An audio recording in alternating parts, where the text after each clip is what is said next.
de las que van a ir al cielo somos nosotros, valor precioso, sangre derramada por nosotros.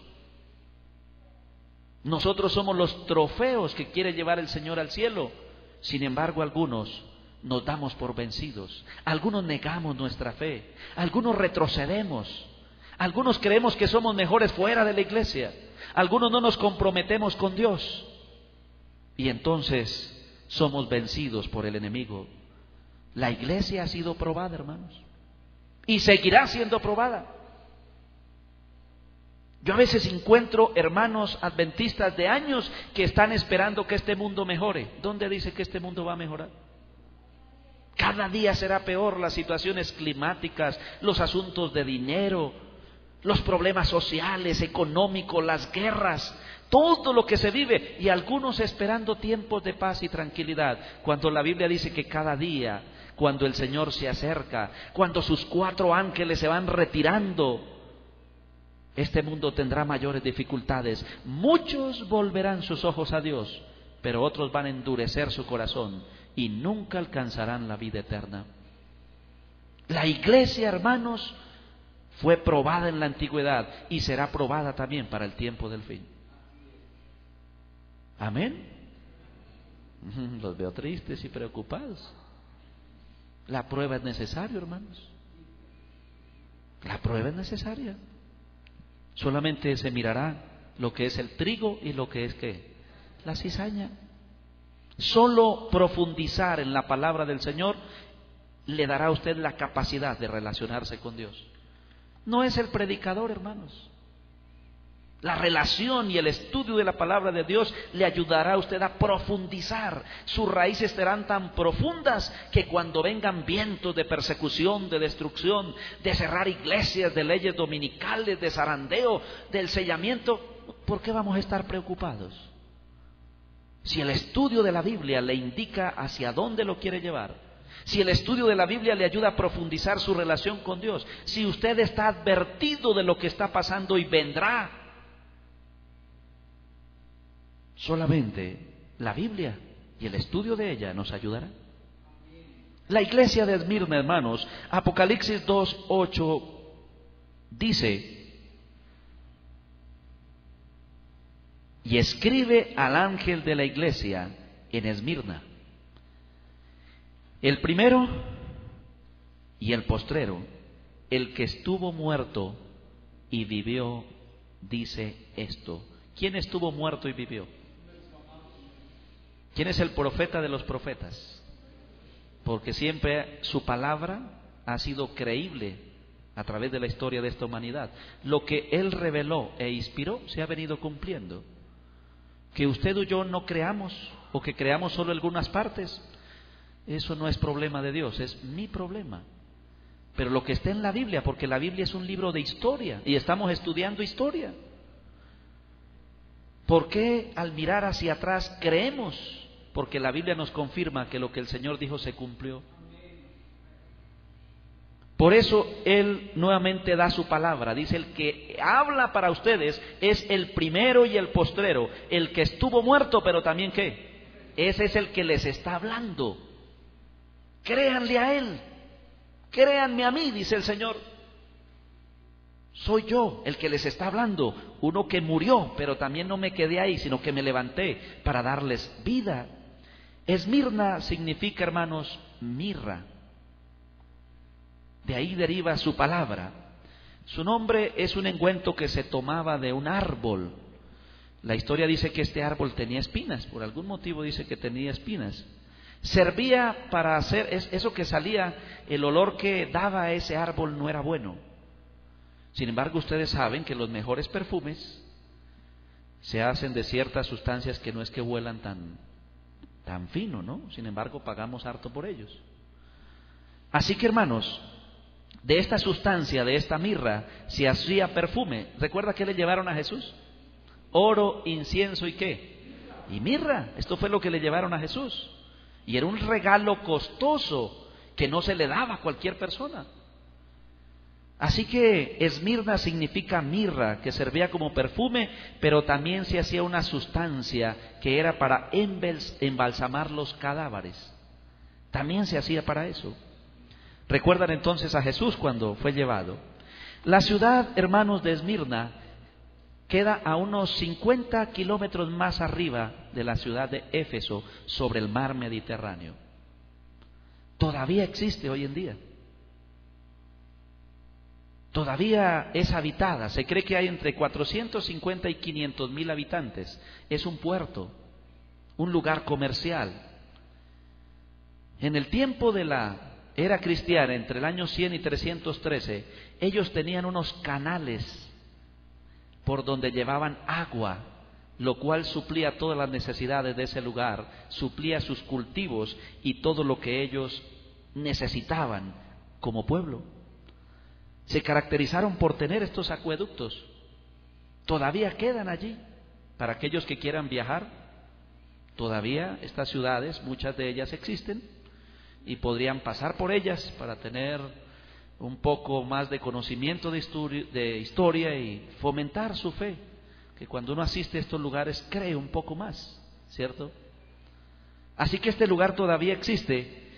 Cerca al aeropuerto existen todavía allí de lo que se cree que fue un templo a una de sus divinidades. A través de la historia se ha sostenido lo que fue la ciudad de Esmirna, y hoy todavía es recordada por muchos aspectos históricos de aquel entonces. Hermanos, el versículo 8 dice: y escribe al ángel de la iglesia en Esmirna. ¿Cómo se presenta el Señor? El primero y el postrero, el que estuvo muerto y vivió. El primero y el último es el mismo nombre que se da en la primera iglesia, como el alfa y qué, la omega, que lo estudiamos durante estos días. Él es el principio y qué, y Él es el fin. Ni antes de Él ni después de Él hay otra persona. En Él está la plenitud, en Él está la integridad. Cristo es todo para la raza humana. Cristo es todo para nosotros como hijos de Dios. Él es el origen de la creación, es el principio de todo. Recuerde que algunas iglesias dicen que Él fue el primer ser creado. Tengamos cuidado con eso, eso es peligroso. Si Él fue creado, no puede traer vida ni salvación. Había podido mandar un ángel, que era un ser creado. Solo Dios, el Hijo de Dios, podía venir para librar la batalla de la vida eterna y derrotar a su archienemigo, Satanás. Pero no podía venir otro. Algunos dicen que Él es el primer ser creado. Él está al mando de todo. Él es el fin de todo este mundo, es el fin del pecado. Es la única esperanza que nosotros tenemos como seres humanos.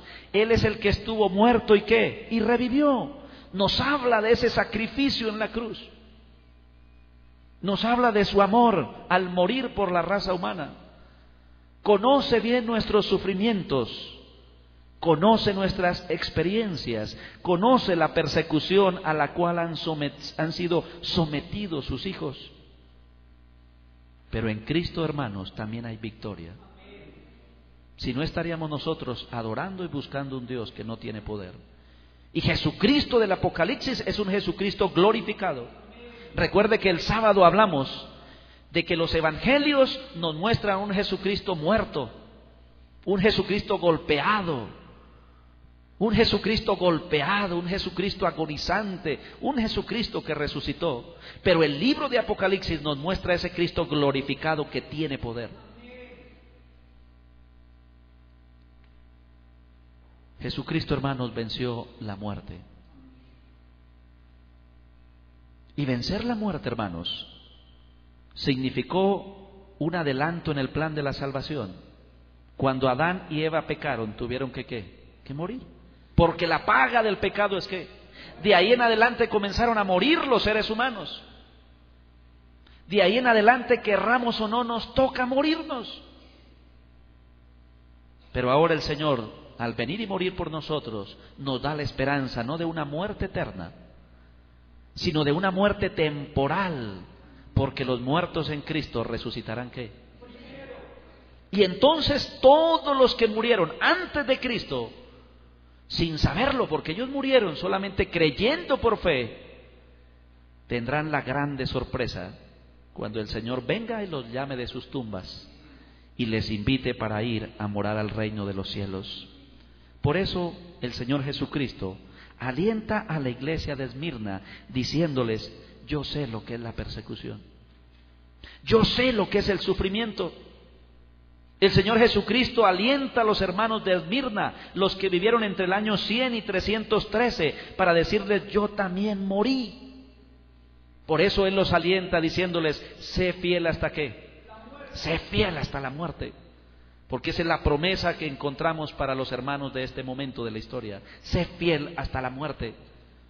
Alguien que murió, alguien que fue perseguido, alguien que trajo vida y esperanza, tiene todo la capacidad para decirle a sus hijos: aguanten, sean fieles hasta la muerte. Esa es una muerte temporal. No desmayen de lo que han creído, sosténganse. Y por eso muchos se sostuvieron a través del tiempo. El periodo de persecución, hermanos, fue un periodo de persecución dura entre el año 100 y el año 313. En el año 313 termina la persecución cuando Constantino comienza sus negociaciones con el mundo cristiano. Durante ese tiempo, hermanos, existían algunos factores. Existían los romanos, que era el imperio que estaba gobernando. Los romanos gobernaban toda Italia, toda España y todos los países del mar Mediterráneo. Roma había llegado a través de la fuerza y el poder, y ahora era un imperio poderoso. ¿Qué ocurría, hermanos? Todos los imperios que ellos conquistaban, ellos los aceptaban con sus dioses. Por lo tanto, la religión romana comenzó a verse afectada, porque las demás religiones de los pueblos que eran conquistados, ellos traían sus propias religiones, tanto que en Roma se hizo un altar a los dioses. Y cada persona o cada nación de diferente cultura o país traía allí su dios, y fue aceptado en Roma. Existían en el tiempo, en este momento de la historia, existían los judíos. Los judíos no representaban un peligro para los romanos. Miraban que era una nación que no tenían deseos de expandirse, que no representaban ningún peligro para la sociedad romana. Así que los judíos no tenían ninguna dificultad grande con los romanos. Pero, hermanos, aparecen los cristianos, al comienzo llamados Galileos, los Galileos, después los discípulos y después los cristianos. La sociedad romana notó que tal vez ellos dependían de los judíos y que tampoco tenía que ponerles mucho cuidado. Pero, hermanos, la historia dice que los filósofos, los estudiados, la clase alta de Roma, comenzó a notar que esa religión de los Galileos, de los discípulos, de los ahora llamados cristianos, sí tenían deseos de expansión. Que ellos no eran idólatras, que ellos no amaban a sus emperadores, que ellos no se arrodillaban ante ellos. Que su deseo era que fuera una religión que se expandiera. ¿En cuántos países del mundo está la iglesia adventista? Yo les dije ahorita, 211, y ha comenzado a entrar la iglesia en estos países árabes, que es donde más difícil ha sido ingresar. Ya la iglesia ha ingresado. ¿Por qué? Porque la Biblia dice: y será predicado este evangelio en todo el mundo, y entonces ¿qué? Vendrá el fin. Y desde el tiempo de Jesucristo ellos ya tenían ese texto. Por eso el deseo de ellos sí era de expandirse, de avanzar, de que el evangelio fuera conocido en todo el mundo. Gracias a esos mártires, gracias a la sangre de ellos, es que la iglesia está en todo el mundo. Es que nosotros tenemos una iglesia aquí en Bogotá, o 170, gracias a la sangre de los mártires. Por lo tanto, para los romanos se convirtió en un problema a los cristianos y comenzó la persecución. Estos no adoran al emperador. Comenzaron a acusarlos de las más terribles mentiras. Los acusaron